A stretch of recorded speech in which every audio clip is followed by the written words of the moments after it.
नमस्कार and welcome to Bharat FS. Mohammad Yunus जो कि बांग्लादेश के इंटरिम सरकार को चला रहे हैं, क्या एज ए डिक्टेटर की तरह ये काम कर रहे हैं? क्योंकि रिसेंटली जो आर्टिकल आज के टाइम पब्लिश किए जा रहे हैं, जहां पर ये लिखा हुआ है कि जो मोहम्मद यूनुस जो सरकार है ये ऑपरेशन डेविल हंट लॉन्च कर चुकी है, जो रिसेंटली वायलेंस देखा गया है बांग्लादेश में। क्योंकि रिसेंटली यहाँ पर जो बांग्लादेश के जो सिक्योरिटी फोर्सेस है, यहाँ पर ये ऑपरेशन डेविल हंट लॉन्च करने के बाद में एक्चुअली आपको बता दें कि ये जो लॉन्च किया गया ये 8 से 9 फरवरी के बीच में लॉन्च किया गया है और अब तक 1308 इंडिविजुअल्स को अरेस्ट कर लिया गया है। और कहा यह गया कि ये जो लोग हैं ना, ये मॉब अटैक्स और वैंडलिज्म इसमें ये इन्वॉल्व थे, इसे इसलिए यहाँ पर अरेस्ट किया गया है। और ये जो ऑपरेशन है ये एक जॉइंट ऑपरेशन है जिसमें यहाँ पर बांग्लादेश की आर्मी है, पुलिस है, इवन की बांग्लादेश के जो स्पेशलाइज्ड यूनिट्स है ये भी इसमें शामिल है। और ये अरेस्ट जो है ना बांग्लादेश के डिफरेंट पार्ट्स, इवन की मेट्रोपॉलिटन एरियाज, इवन की अदर जो पार्ट्स है यहाँ से ये अरेस्ट किया गया है। और अजीब बात यहाँ पर यह है कि जितने भी लोग अरेस्ट हुए ना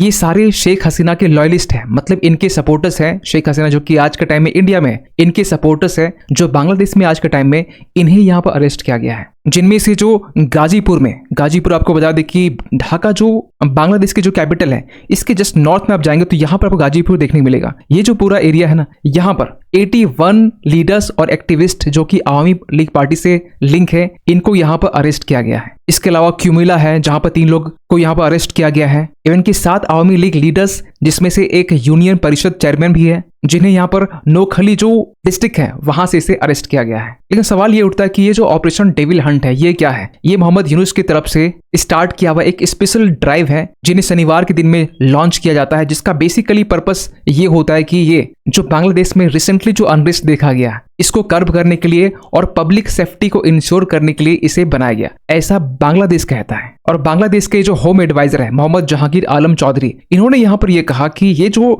ऑपरेशन है आगे भी कंटिन्यू रहेगा जब तक जितने भी डेविल्स हैं जब तक अरेस्ट नहीं किए जाते हैं, जब तक इन्हें एक्सपोज नहीं किया जाता है तब तक। और आप देखेंगे बांग्लादेश का जो मीडिया आउटलेट है द बिजनेस स्टैंडर्ड, ये भी लिख रहा है कि 1308 nabbed as Operation Devil Hunt set to continue as a long as necessary. लेकिन सबसे बड़ा सवाल निकलता है कि ऑपरेशन डेविल हंट को लॉन्च क्यों किया गया, इसके पीछे रीजन क्या है? तो आपको बता दें कि 5 फरवरी जब बांग्लादेश की फॉर्मर प्राइम मिनिस्टर जब इंडिया आती है उसके 6 महीने पूरे होने वाले थे और इसी दिन यहाँ पर फेसबुक में शेख हसीना लाइव आने वाली थी, जो भी इनके सपोर्टर्स बांग्लादेश में हैं इन्हें संबोधन करने के लिए और ये बताने के लिए कि मोहम्मद यूनुस आज के टाइम में किस तरीके से बांग्लादेश में इलीगल तरीके से रूल कर रहा है, क्योंकि इसे कोई पब्लिक या बांग्लादेश की जनता है वो इलेक्ट नहीं की है, ये जबरदस्ती बांग्लादेश को रूल कर रहा है। लेकिन जैसे इस बात की खबर होती है फेसबुक में ये बातें चलती है कि शेख हसीना यहाँ पर 9 बजे का टाइम में लाइव आने वाली है, उसके कुछ टाइम पहले मुजीबुर रहमान जिनका घर बेसिकली ढाका के धनमंडी जो 32 एरियाज हैं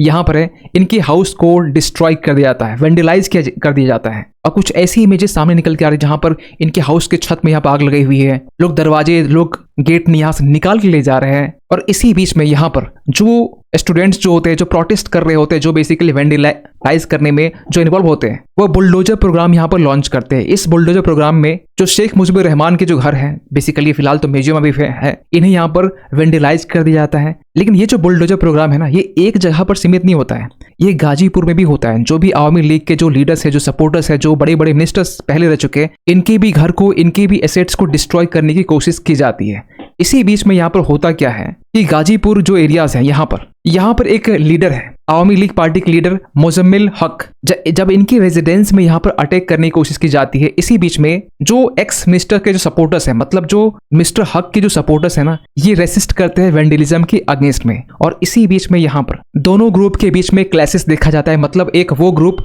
जो बेसिकली मुजीबुर रहमान के घर को ढा रहे थे और एक वो ग्रुप जो कि आवामी लीग के सपोर्टर्स थे, दोनों के बीच में क्लैशेस होता है और यहाँ पर 15 लोग यहाँ पे इंजर्ड हुआ था। और ये जो 15 लोग होते हैं ना ये बेसिकली वो लोग होते हैं जो बेसिकली यहाँ पर वेंडलाइज करने में इन्वॉल्व थे। मतलब यहाँ पर ये कि ये वो लोग थे जो मोहम्मद यूनुस जिन्हें सपोर्ट कर रहे थे। और इसी के रिस्पॉन्स में कि यहाँ पर हमारी जो स्टूडेंट यूनियन है, मोहम्मद यूनुस के जो स्टूडेंट यूनियन है, इनके स्टूडेंट विंग के ऊपर में अटैक होता है, 15 लोग इंजर्ड होते हैं और इसी के रिस्पांस में यहाँ पर लॉन्च किया जाता है ऑपरेशन डेविल हंट, और इसी के रिस्पांस में यहाँ पर 1300 के करीब लोगों को यहाँ पर अरेस्ट किया जाता है, जो बेसिकली लिंक होता है आवामी लीग पार्टी से। और ये जो स्टूडेंट यूनियन है ना, जिससे बेसिकली जिसके बचाव में यहाँ पर ऑपरेशन डेविल हंट लॉन्च किया गया है, कहा यह जाता है कि ये जो यूनियन है बेसिकली जो स्टूडेंट विंग है, ये जमाते इस्लामी से जिनका कनेक्शन है, इसी जमाते इस्लामी का एक स्टूडेंट विंग है इस्लामी छत्र शिविर, जिसे 5 अगस्त से कुछ दिन पहले, मतलब 5 अगस्त जब शेख हसीना भाग के इंडिया आती है, उसके कुछ दिन पहले मतलब 1 अगस्त के दिन में इस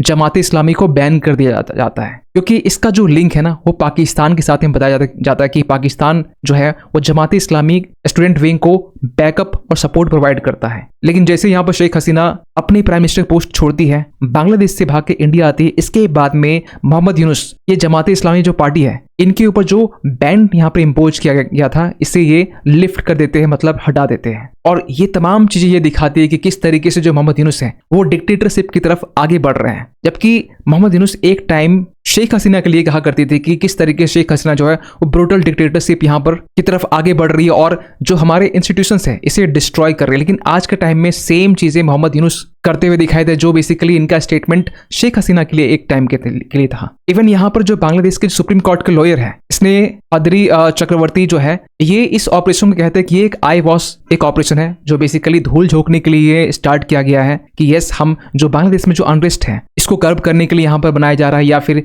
पब्लिक सेफ्टी के लिए बनाया जा रहा है। लेकिन बेसिकली इसका मेन इंटेंशन है जो आवामी लीग के सपोर्टर्स है इन्हें अरेस्ट करना, इन्हें यहाँ पर न्यूट्रलाइज करना। और यहाँ पे ये भी कहते हैं कि जो मास अरेस्ट यहाँ पे किया जा रहा है विदाउट एड्रेसिंग कोर प्रॉब्लम, जो कोर प्रॉब्लम्स है इसे बिना एड्रेस किए बिना, ये बेसिकली इनोसेंट पीपल्स के लिए सही नहीं है। और यहाँ पे ये भी कहा गया कि I don't think this drive will significantly improve the worsening law and order situation. यानी यहाँ पर जो बीएनपी पार्टी के जो लीडर है खालिदा जिया, ये भी यहाँ पर कहती है कि बांग्लादेश में फिर से एक तरह का मॉब कल्चर देखा जा रहा है, लॉ एंड ऑर्डर को यहाँ पर चैलेंज करने की कोशिश की जा रही है, एक फासिस्ट फोर्सेस का री इमर्जेंस देखा जा रहा है बांग्लादेश में। और कैसे यहाँ पर जो मोहम्मद यूनुस की जो सरकार है एक ब्रॉडर कॉन्स्पिरेसी के थ्रू में वैंडलिज्म और डिसऑर्डर को यहाँ पर प्रमोट कर रही है। वैसे आपको बता दें खालिदा जिया एक लंबी टाइम से यहाँ पर मोहम्मद यूनुस को ये कह रहे हैं कि बांग्लादेश में इलेक्शन जल्द से जल्द कंडक्ट करवाया जाए, लेकिन मोहम्मद यूनुस यहाँ पर अब तक ये कहते आए कि या तो 2025 दिसंबर में कंडक्ट होगा या फिर 26 के पहले दूसरे मंथ में होगा। लेकिन यहाँ पर खालिदा जिया यहाँ पर रिसेंटली यहाँ पर ये कहा है कि बेसिकली आर्टिकल 11 फरवरी का है कि इसी साल दिसंबर में बांग्लादेश में इलेक्शन कंडक्ट हो सकते हैं। आप यहाँ पर देख पाए Bangladesh opposition says government aims to hold polls by December. लेकिन जिस तरीके से आज के टाइम में बांग्लादेश में इलीगल तरीके से जो अरेस्ट किया जा रहा है, एक ब्रॉडर कॉन्स्पिरेसी देखी जा रही है खासकर आवामी लीग पार्टी के सपोर्टर्स और मिनिस्टर्स के अगेंस्ट में, जिसका कोई मोटो नहीं है। इसके पहले आपने देखा होगा किस तरीके से हिंदूज माइनॉरिटीज के ऊपर अटैक हो रहा है। ये तमाम चीजें कहीं ना कहीं क्वेश्चन मार्क रेज करती है ह्यूमन राइट्स को लेकर। और इसी को लेकर एक टाइम में यूएस स्टेट डिपार्टमेंट ने बांग्लादेश के ऊपर भी कहा था कि बेसिक ह्यूमन राइट्स जो है ना, इसे बांग्लादेश को जरूर से जरूर यहाँ पर रेस्पेक्ट करनी होगी, क्योंकि आज के टाइम में इंडिया के पड़ोसी देश बांग्लादेश जिस तरीके से पॉलिटिकल अनरेस्ट देखा जा रहा है, आए दिन यहाँ पर जो स्टूडेंट प्रोटेस्ट करते हैं, आवामी लीग लीडर्स को यहाँ पर हरास किया जाता है, ये सब चीजें ना बांग्लादेश के इकोनॉमी के लिए भी अच्छा नहीं। क्योंकि यहाँ पर रिसेंटली अपडेट निकल के आता है 11 फरवरी का बेसिकली आर्टिकल्स है, जहां पर जो ग्लोबल क्लोथिंग ब्रांड्स हैं जो यूएस से बिलोंग करते, यूरोप से बिलोंग करते, वो ब्रांड आज के टाइम में इंडिया की तरफ देख रहे हैं, क्योंकि बांग्लादेश में जिस तरीके से अनरेस्ट देखा जा रहा है, इससे बांग्लादेश की इकोनॉमी के एक बहुत बड़ा झटका मिल सकता है। क्योंकि इसके पहले यहाँ पर आपने नोटिस किया हो कि यूएस एड के तहत में बांग्लादेश को जो फाइनेंशियल सपोर्ट प्रोवाइड किया जाता था, इसे यहाँ पर रोक दिया गया ट्रंप प्रशासन की तरफ से। और अगर अब यहाँ पर Mohammad Yunus as a dictator की तरह काम करते हैं, यहाँ पर ह्यूमन राइट्स का वॉल्यूशन करते हैं, माइनॉरिटीज को हरास करते हैं, इनके ऊपर में अटैक किया जाता है, एट्रोसिटीज होती हैं, तो बांग्लादेश की जो इकोनॉमिक साथ में बांग्लादेश की जो डेमोक्रेसी है, ये भी एक कंसर्निंग इशू बन सकता है। खैर, आप क्या सोचते हैं पूरे अपडेट को लेकर कमेंट कीजिएगा। और जाते जाते ये क्वेश्चन आप सभी के लिए, हाल ही में यहाँ पर किस स्टेट गवर्नमेंट ने यहाँ पर विकसित गांव स्कीम लॉन्च किया है? आपके सामने ऑप्शन है हरियाणा, उड़ीसा, बिहार या फिर झारखंड। सही आंसर कीजिए कमेंट सेक्शन पे। मिलते किसी अगली वीडियो में, तब तक के लिए थैंक यू सो मच।